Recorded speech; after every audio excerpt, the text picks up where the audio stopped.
প্ৰথম কথাটো হ'ল যে বৰ্তমানৰ চৰকাৰখনে যেতিয়াই শাসনৰ গাদীত বহিবে বৰ্তমানৰ মুখ্যমন্ত্ৰীগৰাকীয়ে তাৰপিছত অসমত থকা 9 লাখ প্ৰতিবন্ধী ব্যক্তিৰ হৈ মাত মাতি অহা প্ৰতিবন্ধী সুৰক্ষা সংস্থা অসমে বিভিন্ন সময়ত তেখেতক দাবী পত্ৰ প্ৰেৰণ কৰিছিল। আপোনালোকে নিজে সংবাদ মাধ্যমৰ যোগেদি বাতৰি প্ৰচাৰ হৈছে। আমি বিভিন্ন সময়ত কাৰ্যসূচী গ্ৰহণ কৰিবলৈ বাধ্য হ'লোঁ, কিন্তু এই কাৰ্যসূচীৰ অন্ততো মুখ্যমন্ত্ৰীগৰাকীয়ে আজিলৈকে আমাৰ লগত এক আলোচনাত মিলিত হ'বলৈকে কোনো ধৰণৰ সদিচ্ছা প্ৰকাশ নকৰে। তাৰ পৰিৱৰ্তে কোনো ধৰণৰ আলোচনা বিবেচনা নকৰাকৈ আমি RPWD এক্টৰ ছেকশ্যন 24 মতে পাই থকা আমাৰ যিটো ডিজেবিলিটি পেঞ্চন আছিল এইটো কাটি দিলে, কাটি অৰুণোদয় একাকাৰ কৰিলে। তাকো আজি বহুত মানুহে পোৱা নাই।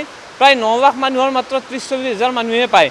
পূৰ্বৰ বিজেপি চৰকাৰখন থাকোঁতে 1,60,612গৰাকী মানুহৰ মাত্ৰ আজি আপোনাৰ 30,000মান মানুহে এই অৰুণোদয় আঁচনি পাই আছে। আমি কৈ আছিলোঁ যে অৰুণোদয় আঁচনি নহয়, আমাৰ যিটো আইনগতভাৱে আমাৰ যিটো পেঞ্চন আছে আমাক সেই পেঞ্চনটো প্ৰদান কৰক।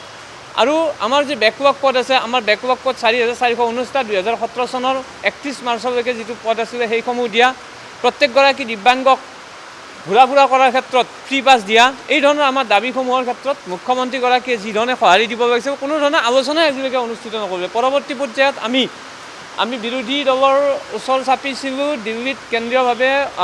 বিৰোধী দলৰ আমাৰ সৌভাগ্যৰ কথা যে আমাৰ বিৰোধী উপদলপতিজন সাংসদৰ উপদলপতি গৌৰৱ গগৈ ডাঙৰীয়াই আমাক এটা মানে সময় দিছিলে আৰু আমাৰ এটা সজাতি দল গৈ আমি তেখেতক সাক্ষাৎ কৰিছিলোঁ। তেখেতৰ লগতে কেইবাজনো মন্ত্ৰী বিধায়কক সাক্ষাৎ কৰিছিলোঁ আৰু পৰৱৰ্তী পৰ্যায়ত তেখেতে আমাৰ প্ৰতি সদয় হৈ আমাৰ কথাখিনি শুনিছিলে আৰু শুনাৰ পিছত তেখেতে আমাৰ কেন্দ্ৰীয় মন্ত্ৰী ডক্টৰ বীৰেন্দ্ৰ কুমাৰলৈকে গৌৰৱ গগৈ ডাঙৰীয়া আমাৰ মেমৰেণ্ডামখনৰ ওপৰত ভিত্তি কৰি আমি আমাৰ যি পেঞ্চন বেকলগ পুস্তকে আদি কৰি শিক্ষা দীক্ষাৰ ক্ষেত্ৰত যি আমাৰ অসুবিধা আছে এইসমূহ দূৰ কৰাৰ বাবে এখন তেখেতে পত্ৰ যোৱাকালি প্ৰেৰণ কৰিলে আৰু এই পত্ৰৰ প্ৰতিলিপি মই আপোনালোকক দি দিম।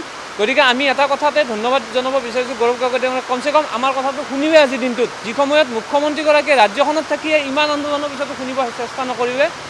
সেই সময়ত কিন্তু বিৰোধী দলপতিয়ে এই বিষয়সমূহৰ ক্ষেত্ৰত ডক্টৰ বীৰেন্দ্ৰ কুমাৰলৈকে আপোনাৰ এই পত্ৰখন প্ৰেৰণ কৰিছে। গতিকে অনাগত দিনত আমি আশা কৰিছোঁ যে বিৰোধী দলৰ উপদলপতিগৰাকীয়ে অন্ততঃ আমাৰ এই বিষয়সমূহ সংসদতো উত্থাপন কৰিব আৰু আমাৰ যি প্ৰাপ্য আছে প্ৰাপ্য আজৰি অনাত নিশ্চয় সহায় কৰিব। বিশেষকৈ আমাৰ যিটো ডিজেবিলিটি পেঞ্চন, বেকলগ পোষ্ট, চৰকাৰী গৃহ বা আমাৰ ঘূৰা ফুৰা ক্ষেত্ৰত বা আমাৰ জিৰণি গৃহ এই ধৰণৰ সুবিধাৰ ক্ষেত্ৰত আমাক অকল অসমতে নহয় ভাৰতবৰ্ষৰ প্ৰত্যেকগৰাকী প্ৰতিবন্ধী ব্যক্তিকে এই সুবিধাসমূহৰ ক্ষেত্ৰত দিয়াৰ বাবে তেখেতসকলে আগভাগ ল'ব বুলি আমি আশা কৰিছোঁ।